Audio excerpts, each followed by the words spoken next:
ఏంటిది? ఇంట్లో ఎవరు లేరని చెప్తున్నాను కదా, అయినా సరే పాల ప్యాకెట్ పడేసి వెళ్ళిపోతున్నాం. ఇదిగోండి సార్, ఎవరైనా వెళ్తే చెప్పేసి వెళ్తారు కదా. వాళ్ళు ఏమైనా నీకు చుట్టాలా లేకపోతే బంధువులా నీకు చెప్పి వెళ్ళడానికి? సరే, నేను ఫోన్ చేసి చూస్తాను. ఇదిగోండి, రింగ్ అవుతుంది.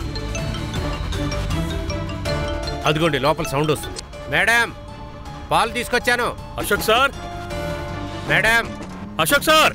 మేడం, పాలు వాడిని.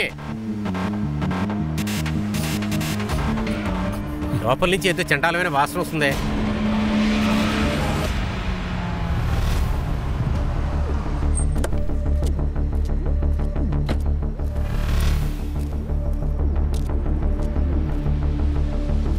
అందరూ లోపలికి వెళ్ళండి, వెళ్ళండి. సార్ వస్తున్నారు, లోపలికి వెళ్ళండి. ఈ ఇంటి తాళం ఎవరి దగ్గరైనా ఉందా? సార్, నా దగ్గర ఉంది సార్. ఇదిగోండి సార్, నేను సుఖ్దేవ్ తివార్ని, ఈ ఇంటికి ఓనర్ని. 6 నెలల క్రితం నేనే స్మితాకి అశోక్కి అద్దెకిచ్చాను సార్. వాళ్ళ ఫుల్ నేమ్స్ ఏంటి? అది మిస్సెస్ అశోక్ పాండే, మిస్సెస్ స్మితా పాండే.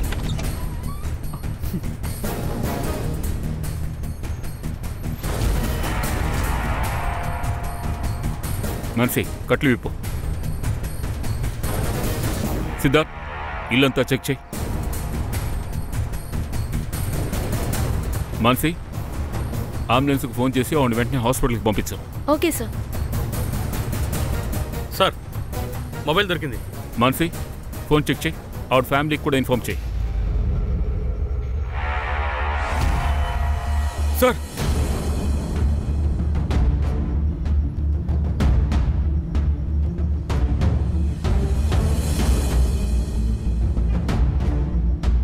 మూతికి నోటికి రెండింటికి టేప్ వేశారు.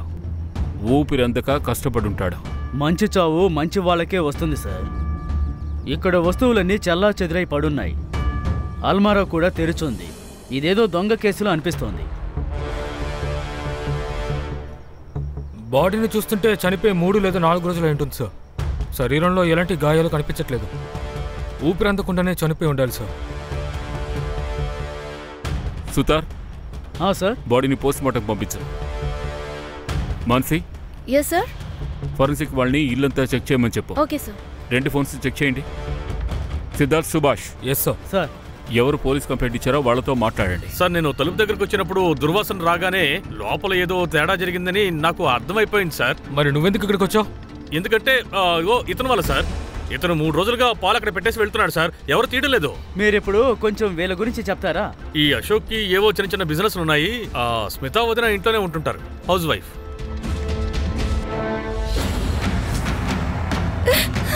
అశోక్,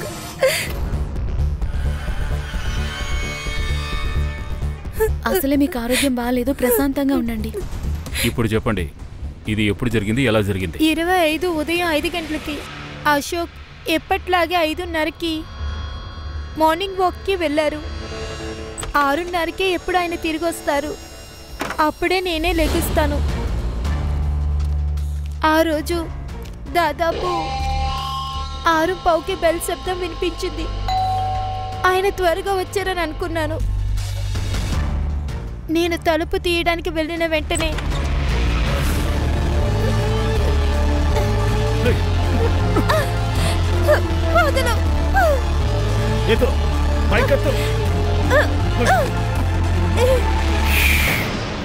ఇంకోసారి గట్టిగా అరిచావంటే కత్తి తీసుకుని గొంతులో పొడుస్తావు.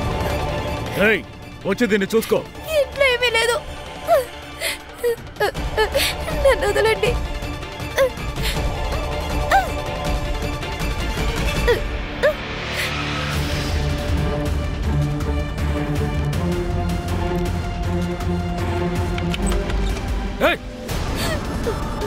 ఇక్కడేం జరుగుతోంది?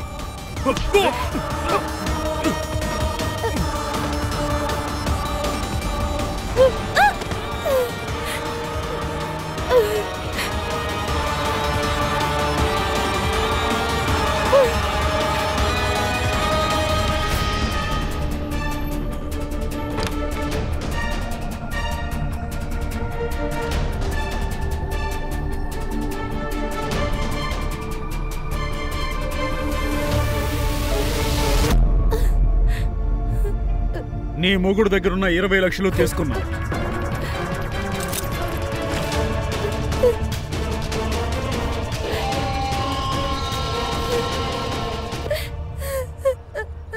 మీరు ఆ అటాకర్స్లో ఎవరు మొహం అయినా చూసారా?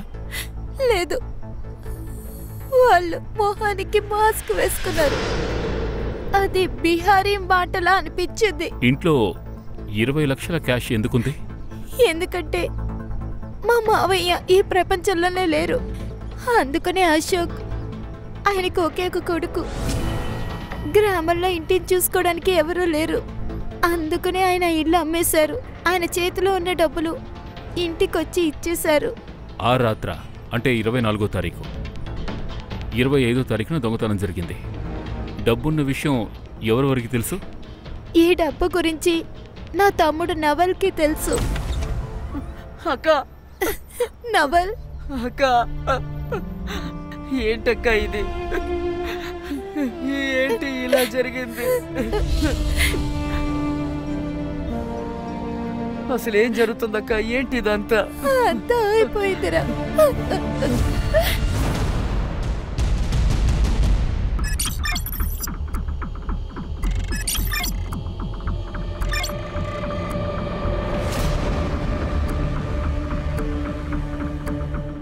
అవును సార్, తాను ఆ రోజు రాత్రి డబ్బు తీసుకొస్తాడని నాకు తెలుసు.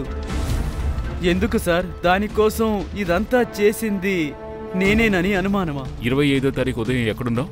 ఇంట్లో పడుకొని ఉన్నాను. ఇల్లు ఎక్కడుంది? సెక్టర్ 6. అక్క వాళ్ళ ఇంటి నుండి 15-20 నిమిషాలే. మీ బావకి అక్కకి మధ్య రిలేషన్షిప్ ఎలా ఉండేది? వాళ్ళిద్దరూ నార్మల్గానే ఉండేవారు. భార్యాభర్తల మధ్య జరిగే చిన్న చిన్న గొడవలే వాళ్ళ మధ్య జరిగేవి. అది కూడా ఎప్పుడో ఒకసారి. సార్, మీ ఎంక్వైరీ పూర్తయిందంటే నేను అక్కయ్యకి భోజనం తీసుకుని రావాలి. సరే వెళ్ళు.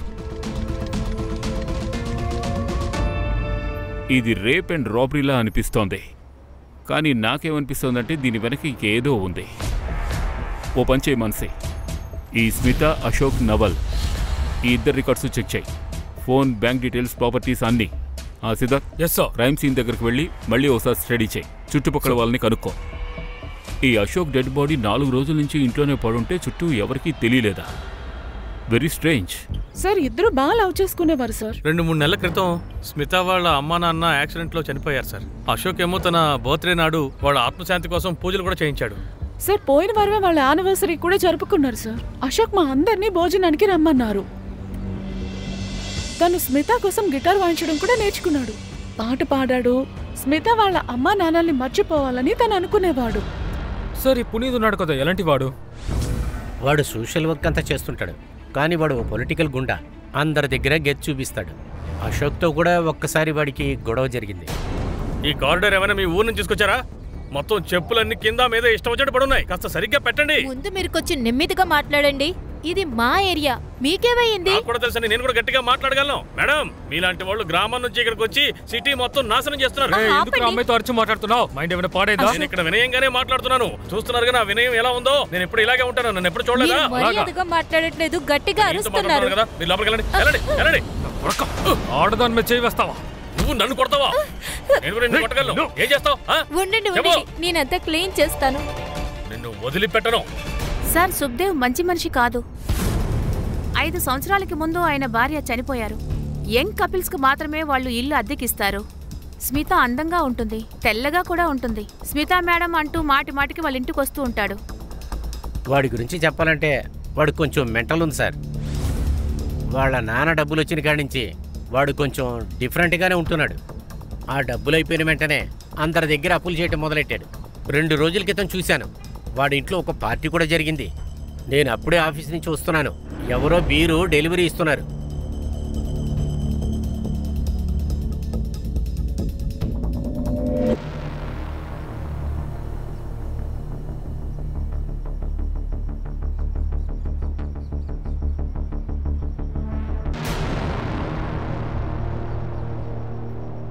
సార్, ఇది ఖచ్చితంగా ఎవరో ఒక క్రిమినల్ దై ఉండాలి. ఓ సార్, సొసైటీ సీసీటీవీ ఫుటేజ్ నా దగ్గర ఉంది. ఇదిగోండి. ఎవరో ఇద్దరు వస్తున్నారు, కానీ వాళ్ళు మొహాలు క్లియర్గా లేవు. వీళ్ళని ఫాలో అవ్వు. Yes sir. ఎవరైనా వచ్చిపోవడాన్ని చూసుండొచ్చు. అలాగే యూపీ బీహార్ పోలీసులకు ఫోన్ చేసి ఓం అనే పేరుతో ఎవరైనా క్రిమినల్ ఉన్నారేమో కనుక్కో. లేదంటే ఎవరైనా విడుదలై ఉండొచ్చు. అలాగే నవల్కి ఇంత డబ్బు ఎక్కడి నుంచి వచ్చిందో కూడా తెలుసుకో. సార్ ఈ కేసు గురించి తెలీదు, కానీ నవల్ వేరే రూట్లో వెళ్తున్నారు సార్. క్రికెట్ జరిగేటప్పుడు తన మొబైల్ చాలా చాలా బిజీగా ఉంటుంది. ఎవరో హీతల్ రావర్ అనే పేరు తనతో చాలా క్లోజ్గా ఉంటున్నాడు. తీసుకురండి ఆ నావల్ని. అలా అయితే నేనే మా అక్కయ్యని చంపేస్తున్నానని నన్ను బ్లేమ్ చేస్తున్నారా? జోదం ఆడితే ఇలాగే ఉంటుంది. అక్క బావ ఇలాంటి సంబంధాలు ఏమీ కనిపించవు. డబ్బే కనిపిస్తూ ఉంటుంది. అశోక్ దగ్గర 20 లక్షలు ఉన్నాయని నీకు తెలిసింది. బాగా అర్థమవుతుంది. నిజమైన నేరస్తుడిని పట్టుకోవడం మీకు చేత కాలేదు, అందువల్ల నన్ను ఇరికించి కేసుని క్లోజ్ చేయాలనుకుంటున్నారు. సరే, ఒక్క విషయం చెప్పు. ఉన్నట్టుండి నీకు ఇంత డబ్బు ఎలా వచ్చింది? అది క్యాష్. నేను మా అత్తాన్ని హత్య చేయలేదు, కానీ ఒక్క విషయం, నేను బెట్లు కాస్తూ ఉంటాను క్రికెట్లో. దానికి డబ్బు ఎక్కడి నుంచి వస్తుంది? నువ్వు స్మిత కంటే చిన్నవాడివి. అమ్మా నాన్నల చనిపోయిన తర్వాత వాళ్ళ ఆస్తిలో నాకు సగం వాటా దక్కింది. సో నేను బెట్టింగ్కి బానిసనయ్యాను. మీరు ఏ డబ్బునైతే చూశారో దాన్ని నేను బెట్టింగ్లో సంపాదించాను. హీతల్ బేన్ అని అతను ఒక బుక్కి నేను తన దగ్గరే గెలిచాను. కావాలంటే మీరు తన్ను అడిగే తెలుసుకోండి, ఇది నిజం. ఏంటి బెట్టింగ్ బెట్టింగ్ బెట్టింగ్ బెట్టింగ్ అని వాగుతున్నారు? ఎవరెతనా? మేము మర్డర్ కేసు ఇన్వెస్టిగేట్ చేస్తున్నాం. ఈ కేసులో మాకు మీ హెల్ప్ కావాలి. ఇంతకీ ఎవరో అతను నాకు తెలియదు. తానెవరో తెలియనప్పుడు తన గురించి స్టేట్మెంట్ ఎలా ఇస్తాను చెప్పండి. ఇంకొకటి చెప్పనా? నన్ను కూర్చోబెట్టడమో కుదరదు, నా నుంచి స్టేట్మెంట్ తీసుకోవడమో కుదరదు. అర్థమైందా? Thank you. ఏం చేస్తున్నారు? మీరేం చేస్తున్నారు? సుధా, నువ్వు రికార్డింగ్ స్టార్ట్ చేయి. వెంటనే అనౌన్స్మెంట్ చేయండి, మేడం పర్సులో డ్రగ్స్ దొరికాయని. డ్రగ్సా? ఇక డ్రగ్స్ విషయంలో ఏమేం కేసులు పెట్టగలమో అన్ని కేసులు పెట్టండి ఊడి మీద. వద్దు వద్దు వద్దు వద్దు సార్ వద్దు సార్. నేను చెప్తాను. నేను ప్రజలతో బెట్టింగ్ కాస్తాను. నవల్ నాతో బెట్టింగ్ కాశాడు. లాస్ట్గా తను 3-4 బెట్టింగ్లు గెలిచాడు. అప్పుడు నేను తనకి 4 లక్షల రూపాయలు క్యాష్గా ఇచ్చాను. సరే, ఇక మీరు వెళ్ళొచ్చు. Thank you. ఒక్క నిమిషం ఉండండి. మీ పర్సులో ఉన్న ఆ ప్యాకెట్ తీసేస్తాం. అయ్యో, ముందు అవి తీయండి. త్వరగా తీసేయండి, ఎంతైనా అది ఉప్పే కదా. ఉప్పా?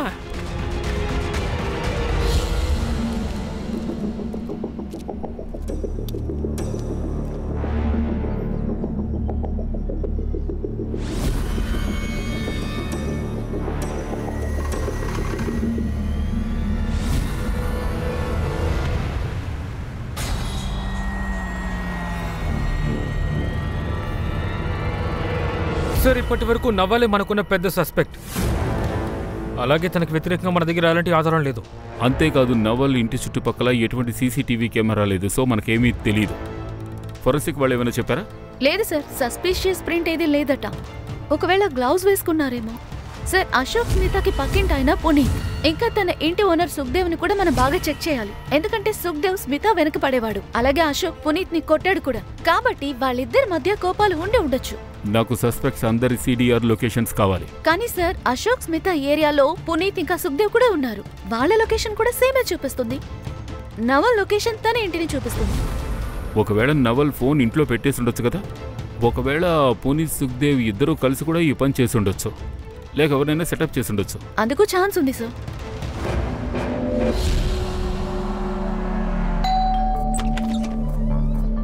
సార్, మీరా? ఏమైనా తెలిసిందా సార్?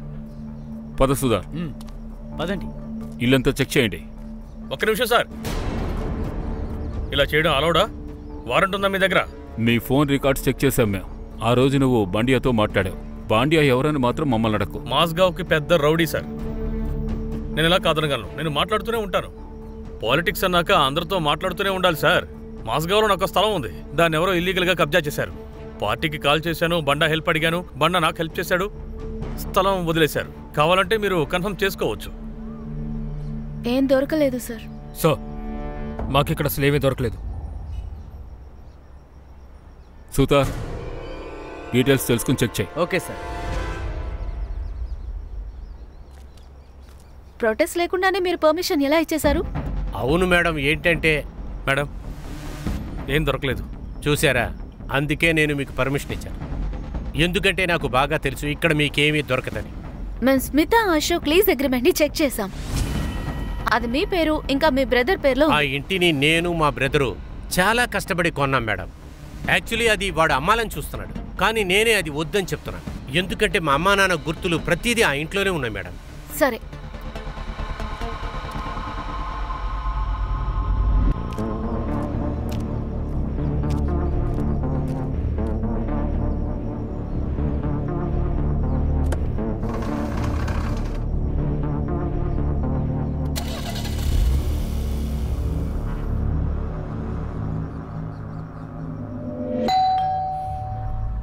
ఈ రోజంటే త్వరగా వచ్చేసారు.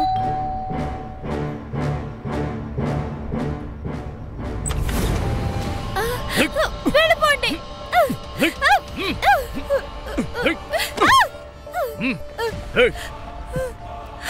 అరిచావంటే గొంతులో పొడుస్తాను. తలుపు మూసేయి.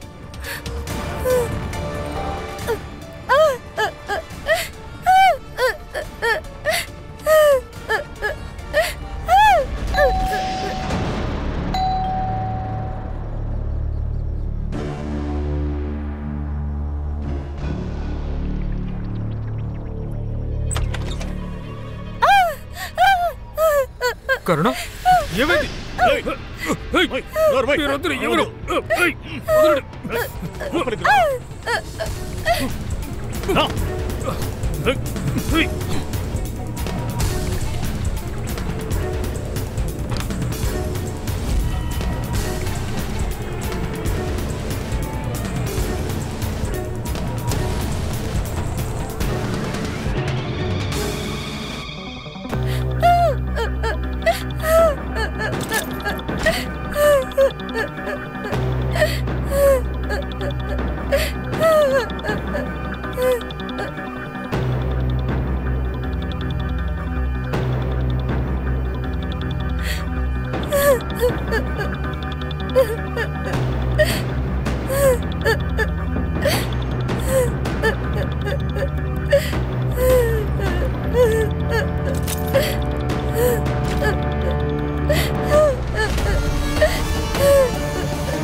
సార్, పిఎం రిపోర్ట్ ప్రకారం అశోక్ చావ్ అనేది ఊపిరి బిగబట్టడం వల్ల అయ్యింది. అది మే 25, 7 to 9 లోపల. ఒంట్లో అక్కడక్కడ గాయాలున్నాయి, అవి దెబ్బలు తినడం వల్ల అయ్యుండొచ్చు. స్మితా పాండే మెడికల్ రిపోర్ట్స్ ఏమైనా దొరికిందా? సార్, అవన్నీ బలాత్కారం చేశారు, కానీ ఎలాంటి గాయాలు లేవు. ఇద్దరు అటాకర్స్ రేప్ చేశారు. Same type of condom use చేసి ఉండొచ్చు. ఓపెన్ చేయండి, మెడికల్ షార్ట్స్లో చెక్ చేయండి. Yes sir. సార్, బీహార్ పోలీసులు లిస్టు పంపించారు. ఇందులో ఓం అనే పేరుతో యాక్టివ్ క్రిమినల్ ఎవరూ లేరు సార్. ఇంకా యూపీ నుంచే లిస్టు రావాలి. సార్, స్మిత ఏం చెప్పారంటే వాళ్ళు బీహారీ స్లాంగ్ లో మాట్లాడారంట. ఆ విధంగా చూసుకుంటే జార్ఖండ్, పూర్వాంచల్ 2 ఏరియాలో కూడా ఇలాగే మాట్లాడుకుంటారు. ఈ 2 స్టేట్స్ పోలీసులతో కోఆర్డినేట్ అవ్వండి. Yes sir. ఈ స్మిత డిశ్చార్జ్ అయిందా? సార్, నేను కన్ఫర్మ్ చేస్తాను. సుతార్ చెప్పు. ఓకే, సుతార్ ఆరోగ్యం బాగోలేదంట, సో ఈరోజు ఇన్వెస్టిగేషన్ మనమే చేయాలి. ఓకే. ఏంటంటే ఎలా మర్చిపోమంటారు? మీరే ఆలోచించి చూడండి. ఒక అమ్మాయిని ఒక్కసారి మాత్రమే రేప్ చేయలేదు, ఇద్దరు 2 సార్లు రేప్ చేశారంటే అది మర్చిపోతారా? స్మిత మేడం, మేము నార్మల్గా కన్ఫర్మ్ చేసుకోవడం కోసమే అడుగుతున్నాం. ఎందుకంటే మెడికల్ రిపోర్ట్లో ఒకే కాండమ్ ట్రేస్ దొరికింది. కానీ నన్ను ఇద్దరు రేప్ చేశారు. స్మిత మేడం, మీరు కాస్త బాగా ఆలోచించి చెప్పండి. మీ డబ్బు విషయం ఎవరి ముందైనా మాట్లాడారా? మీ హస్బెండ్తో కానీ, మీ ఆయన పార్ట్నర్తో కానీ, లేదా మీ ఫ్రెండ్స్తో కానీ, లేక పక్కింటి వాళ్ళు ఎవరైనా కావచ్చు. మేడ్ లక్ష్మి అక్క. ఐ మీన్ డైరెక్ట్గా నేను ఆవిడతో చెప్పలేదు, కానీ ఒకరోజు ఏమైందంటే నేను అశోక్ డబ్బుల గురించి మాట్లాడుకున్నాం. అప్పుడు ఆవిడ అక్కడే ఉంది. ఒకవేళ ఆవిడ విని ఉండొచ్చు. పిలిపించండి. ఆ మెయిడ్ని. ఎక్కడుంది? ఆవిడిక్కడ లేదే. ఆవిడ వాళ్ళ ఊరికి వెళ్ళింది. ఊరికి వెళ్ళిందా? ఎప్పుడు వెళ్ళింది? అది 2 వారాలు అయి ఉండొచ్చు. మాన్సి, ఈ మెయిడ్ డీటెయిల్స్ తీసుకో. Okay sir. తను ముంబైకి రాగానే కబుర్ చేయి. Okay sir.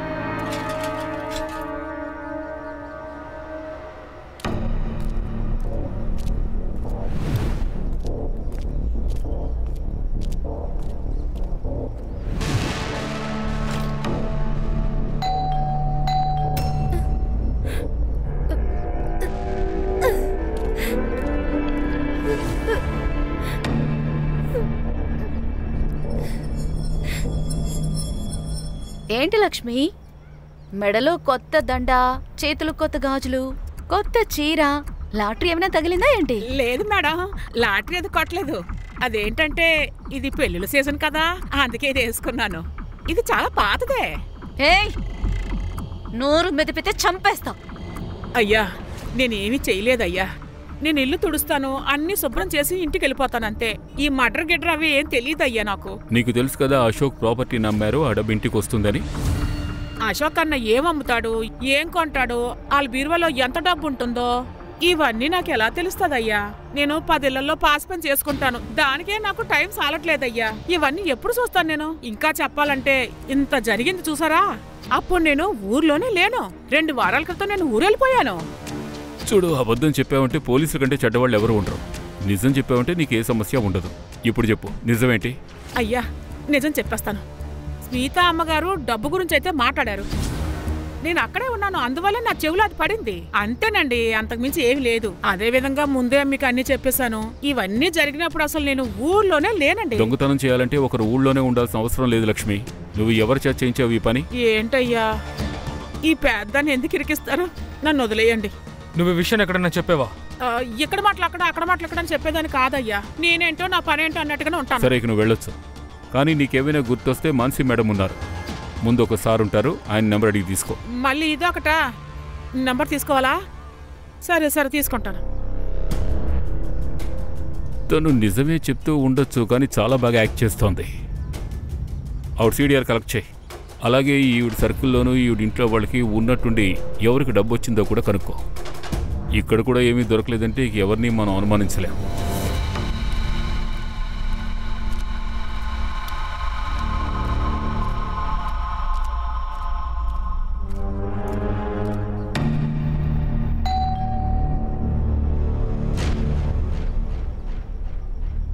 అమ్మగారు, అయ్యగారు, బ్రిడ్జయ్య గారు,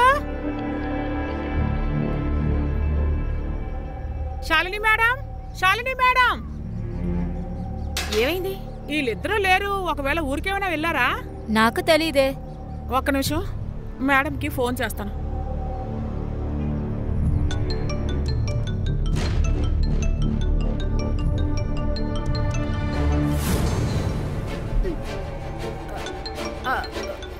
ఈ రింగ్ టోన్ అమ్మగారిదే. అమ్మగారు, అమ్మగారు, నేను అతనికి ఫోన్ చేస్తాను.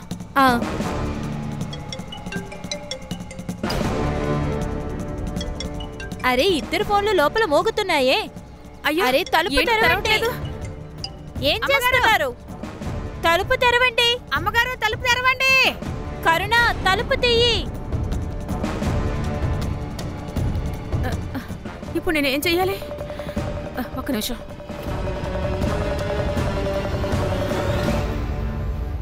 హలో మానసి మేడం, నేను లక్ష్మిని మాట్లాడుతున్నాను.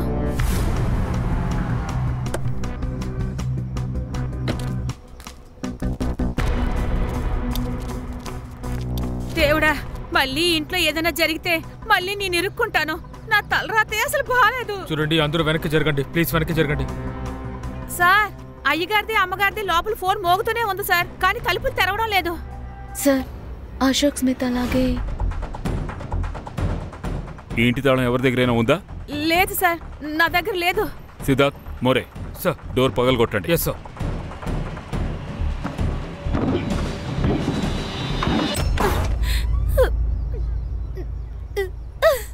ఇల్లంతా చెక్ చేయి. Yes sir. ప్రీజ్, ప్రీజ్, నువ్వు బానే ఉన్నావా?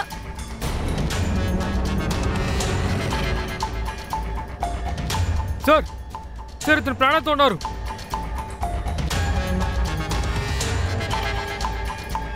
స్మిత వాళ్ళ ఇంట్లో ఎలా జరిగిందో ఇక్కడ కూడా అలాగే జరిగింది. Robbery జరుగుండొచ్చు.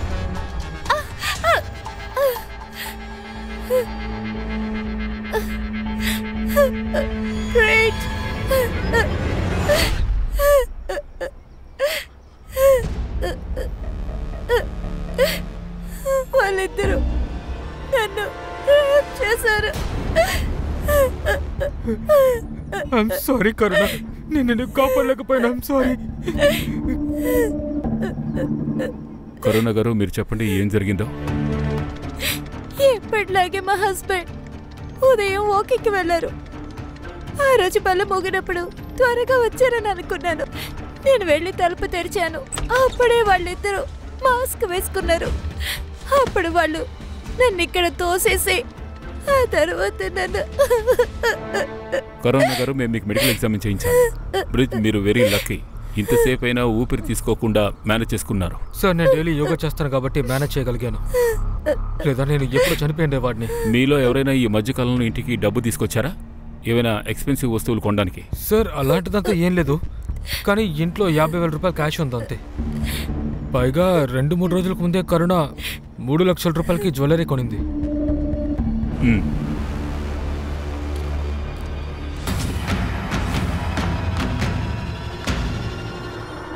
25th May first crime, 30th May second crime. 1 వీక్లో 2 క్రైమ్లు.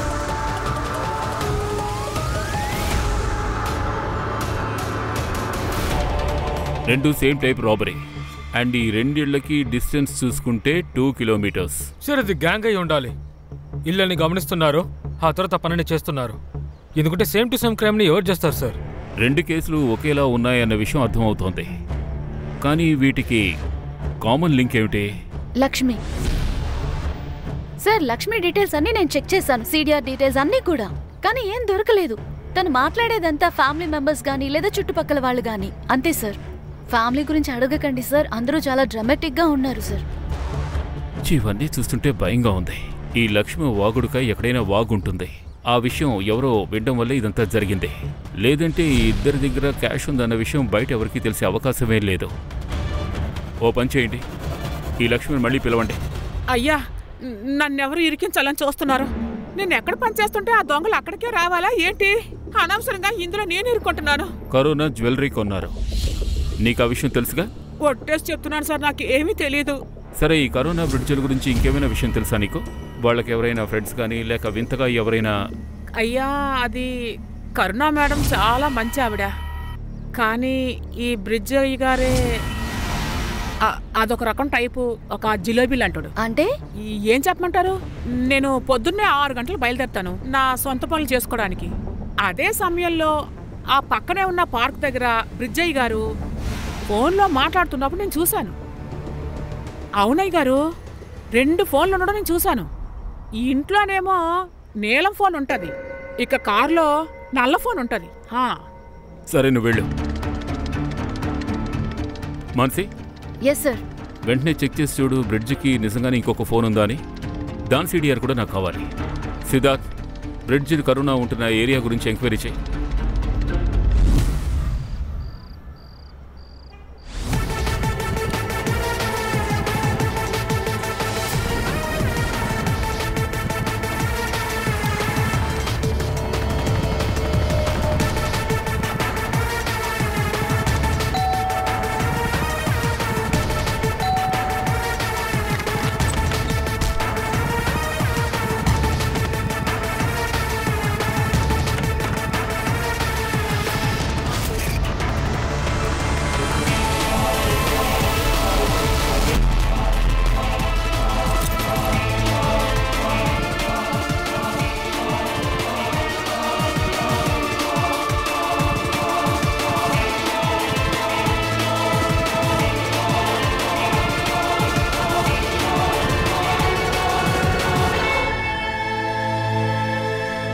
సార్ వాళ్ళు మంచివాళ్ళు. అవును, అన్ని ఫంక్షన్లో హస్బెండ్ అండ్ వైఫ్ ఇద్దరు కలిసే పనిచేస్తూ ఉంటారు.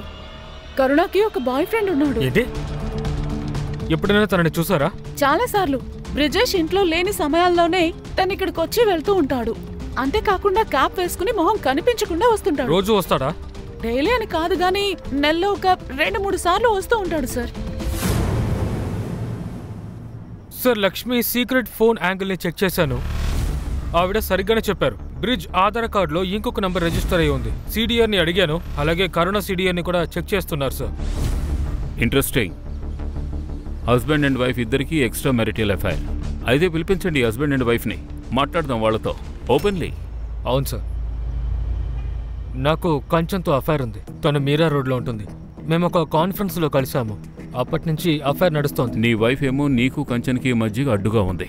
అందుకే నువ్వు నీ వైఫ్ని రేప్ చేయించావు. ఈ దొంగతనం నాటకం. అప్పుడే నువ్వు తనకి డివోర్స్ ఇవ్వగలవు. నువ్వు ఈజీగా తప్పించుకోవచ్చు అనుకున్నావు. సార్, నేను చేసినట్టయితే నేను వాకింగ్కి వెళ్ళినప్పుడు గుండెని పంపించుండేవాని కదా. అయితే మీ వైఫ్ అఫైర్ గురించి మీకు తెలుసా? నాకు అన్నీ తెలుసు. అలాగే ఈ పనిని చేసింది కూడా వాడే అని నాకు తెలుసు. అలాగే పక్కింటుడు చెప్పాడు, వాడు క్యాప్ వేసుకుని వస్తాడంట. వాడు క్యాప్ వేసుకుంటాడు. వాడు నా బాయ్ ఫ్రెండ్ కాదు, నా తమ్ముడు. వాడికి నేను రాఖీ కడతాను. పెళ్లికి ముందే కాలేజీలో చదువుతున్నప్పుడు. సరే, బ్రిడ్జ్ పోయిన తర్వాతే తను కలవడానికి ఎందుకు వచ్చేవాడు? ఇప్పుడే తను డే టైంలో మీట్ అవ్వడానికి వస్తున్నాడు, ఎందుకంటే నైట్ షిఫ్ట్ కి వెళ్తున్నాడు. ఇంతకు ముందే ప్రీచ్ ఉన్నప్పుడు నన్ను కలవడానికి వచ్చాడు. సార్, బ్రదర్ అని చెప్పడం వల్ల తన బ్రదర్ అయిపోడుగా. వాళ్ళ మధ్య అఫైర్ జరుగుతుంది సార్, కానీ కరుణ దాన్ని దాచింది. వాళ్ళిద్దరూ కలిసి నన్ను చంపడానికి ప్రయత్నించారు. అప్పుడే నా డబ్బు, ప్రాపర్టీ అన్నీ వాళ్ళకి దొరుకుతుంది. నీ నిజ స్వరూపం తెలిసిన తర్వాత నన్ను ఇరికించాలని చూస్తున్నావా? ప్రతీక్ నీకు ముందు నుంచే తెలుసు, తను నా బ్రదర్. తోడపుట్టిన అన్న కాదుగా. బ్రదర్ సిస్టర్ అని మీరు ఏ నాటకం ఆడుతున్నారో. ఎంత దుర్మార్గంలో ఉన్నావు మేడం. ఇది పోలీస్ స్టేషన్. మేడం, నాకు బ్రదర్ లేరు, అందుకనే రాఖీ కట్టాను. వాడు నన్ను బాగా చూసుకుంటాడు. నేను వదిలిపెట్టాను రా. నేను ఎక్కడ సంతోషంగా ఉన్నాను. నేనే వదిలేద్దాం అనుకుంటున్నాను నిన్ను. కోర్టులో నిన్ను బట్టలు లేకుండా కూర్చోపెడతాను చూడు. సార్, ఇలాగే నన్ను అరెస్ట్ చేస్తూనే ఉంటుంది. నేను నిన్ను అరెస్ట్ చేస్తానా? ఏం మాట్లాడుతున్నావురా? ఇద్దరు శాంతించండి. స్టాప్. ఒకసారి చెప్తే అర్థం కాదా మీకు? మీరిద్దరూ పోలీస్ స్టేషన్లో ఉన్నారు, మార్కెట్లో కాదు. ఏమిటి బ్రిడ్జ్? కాదు, ఏమీ కాదు. నువ్వే స్థాయిలో నీ భార్యను అనుమానిస్తున్నావో ఆ స్థాయిలోనే మేము నిన్ను అనుమానిస్తున్నాం. మీరిద్దరూ సస్పెక్ట్స్. అందువల్ల ఇన్వెస్టిగేషన్ పూర్తయ్యే వరకు మీరు ఈ ఊరు వదిలి వెళ్ళడానికి వీలు లేదు. అర్థమైందా?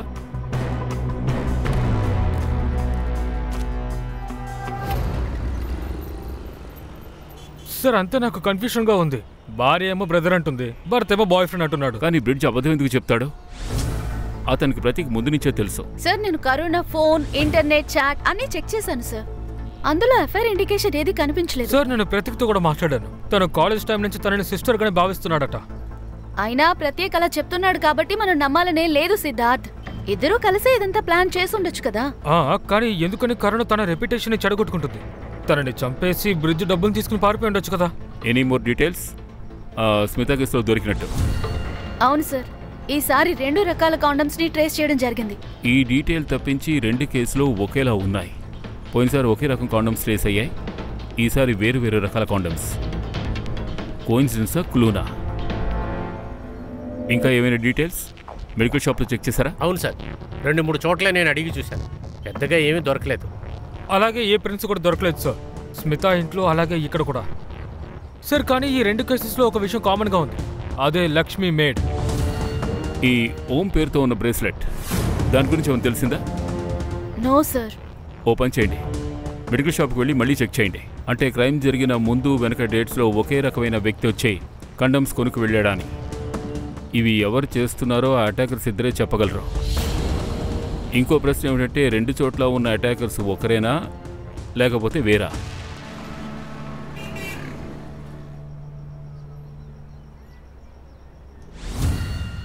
సార్, పూర్వాంచల్ నుంచి ఒక ఇన్ఫర్మేషన్ వచ్చింది. ఓం ప్రతాప్ పేరున్న క్రిమినల్ పేరోల్ నుంచి బయటకు వచ్చాడు. పోయిన నెల నుంచి తను కనిపించట్లేదట.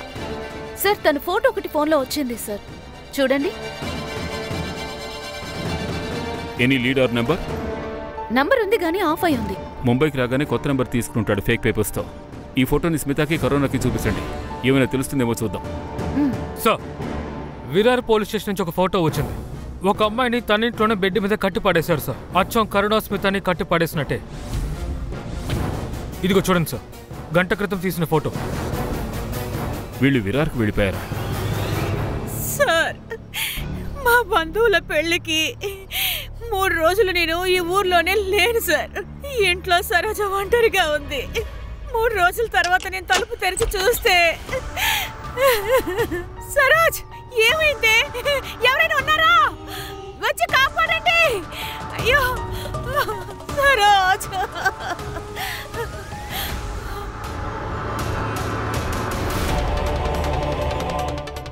వాళ్ళిద్దరూ నన్ను గట్టిగా కట్టి పడేశారు.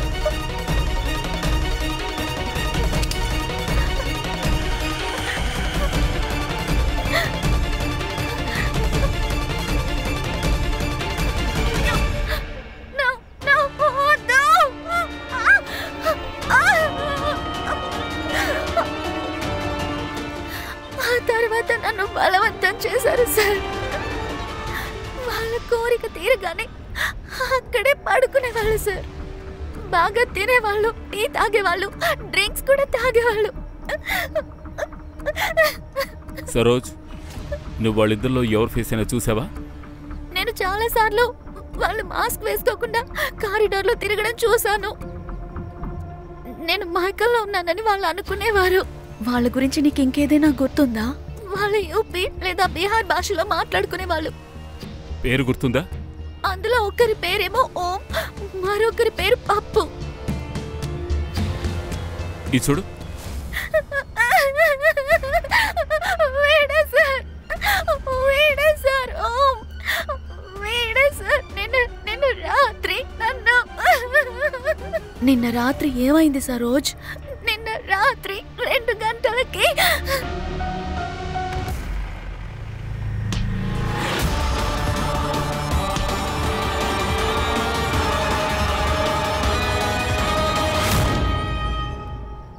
అంటే ఓం పప్పుని చంపేసి ఆ బాడీని తీసుకుని వెళ్ళిపోయాడు. కానీ అప్పుడు 2 గంటల సమయం అని నీకెలా తెలుసు? అంటే నువ్వు ఉన్న బెడ్కి ఎదురుగా వాల్ క్లాక్ ఉందా? సిద్ధార్థ్, సరోజ్ ఉన్న ఇంటి దగ్గర సీసీటీవీ ఫుటేజ్ లేదు.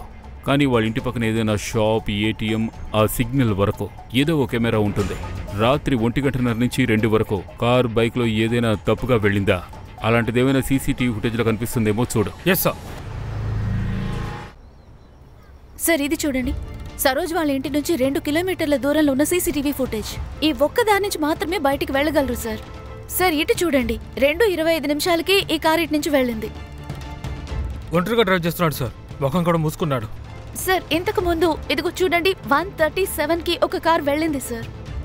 ఈ కారే. దీనికి ముందున్న ఫుటేజ్ దొరికిందా? సార్ దీని తర్వాత అడవే ఉంటుంది సార్. అడివా? బాడీని పూడ్చడానికి పర్ఫెక్ట్ చోటు.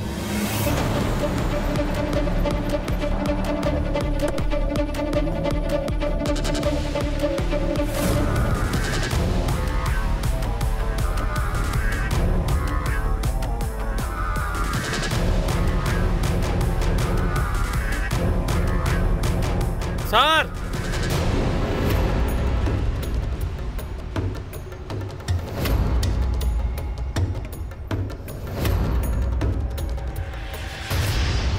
సార్ తను novel Shah, Smitha brother.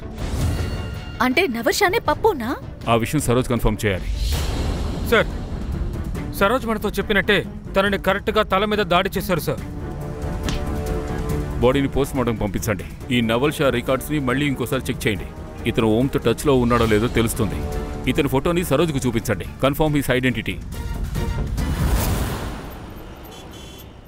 Sir నవలే పప్పు అని సరోజ్ కన్ఫర్మ్ చేసింది. మేము నవల్ కాల్ రికార్డ్స్ని కూడా చెక్ చేశాం. నవల్ ఓంతో టచ్లోనే ఉన్నాడు సార్. కానీ తన కొత్త నెంబర్ తోటి. ఆ నెంబర్ని తను ముంబైలో తీసుకున్నాడు. అంటే నవల్కి ఓం తెలుసు. స్మిత కూడా ఓంతో టచ్లోనే ఉంది, కానీ వేరు యాప్స్లో మాట్లాడింది. సార్ ఇప్పుడు స్మిత అండ్ ఓం ఇద్దరు నంబర్లు ఆఫ్లో ఉన్నాయి. అఫ్కోర్స్ ఆఫ్లోనే ఉంటాయి. ఎందుకంటే స్మిత రేప్ జరగనే లేదు. తన బాయ్ ఫ్రెండ్ ఓంతో కలిసి రేప్ జరిగినట్టుగా చిత్రీకరించింది. అందుకే ఒక కాండోమ్ ట్రేస్ దొరికింది. సార్ నాకు తెలిసి ఇందులో స్మిత కూడా ఇన్వాల్వ్ అయి ఉండాలి. స్మిత ఓం లవ్ చేసుకుంటూ ఉండొచ్చు. అందుకే రేప్ జరిగినట్టుగా నాటకం ఆడారు. ఒకవేళ సమస్య డబ్బే అయితే ఇదంతా చేసుండరు. రాబరీ అనే వంక పెట్టి అశోక్ని వాళ్ళు చంపేశారు. అతను డబ్బు మొత్తం కొట్టేశారు. సార్ ఇదే విషయం అయితే అప్పుడు ఈ కరుణ, బ్రిజ్, సరోజ్ ఈ కన్ఫ్యూషన్ ఎక్కడి నుంచి వస్తుంది? సార్ ఓం నంబర్ వసై డిపోట్లో ఆన్ అయి ఉంది. మనం త్వరగా వెళ్ళి అతన్ని పట్టుకోవాలి. పదండి. Yes sir.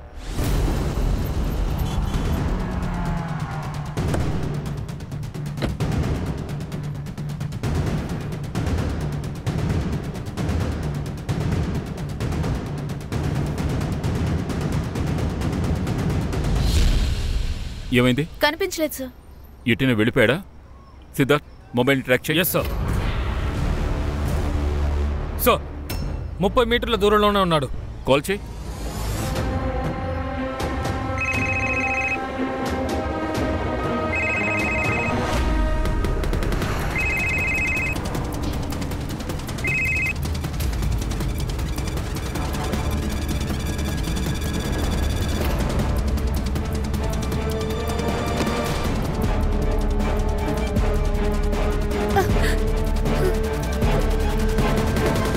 ఇలా చూడండి సార్, ఆ నవల్ ఎప్పుడో చావాల్సిన వాడు. నాకెప్పుడు భయంగానే ఉండేది. వాడు తాగిన మత్తులో అన్ని విషయాలు బయట పెట్టేస్తాడు. అందుకనే వాడు చనిపోవలసిన మనిషే. వాడు చచ్చిపోయిన తర్వాత మా నాన్న వీలునామాలో ఎవరికి షేర్ ఇవ్వాల్సిన అవసరం ఉండదు. ఓం ఎప్పటి నుంచి తెలుసు? ఇతనా చిన్న వయసు నుంచి నాకు తెలుసు. చిన్న వయసు నుంచి ప్రేమించుకుంటున్నా. మరి అశోక్ ఎందుకు పెళ్లి చేసుకున్నావు? దీనికంతా మా పిచ్చి అమ్మా నాన్నే కారణం. వాళ్ళ దృష్టిలో వీడు చెడ్డవాడే. నేను చాలాసార్లు చెప్పాను వాడు చెడ్డవాడైనా నేను లవ్ చేస్తాను అని, కానీ నా మాట వాళ్ళు వినలేదు. అండ్ ఆ పిచ్చోడు అశోక్తో నా పెళ్లి చేశారు. అందుకనే నేను ప్రతిరోజు ఓం కోసం ఎదురు చూసేదాన్ని.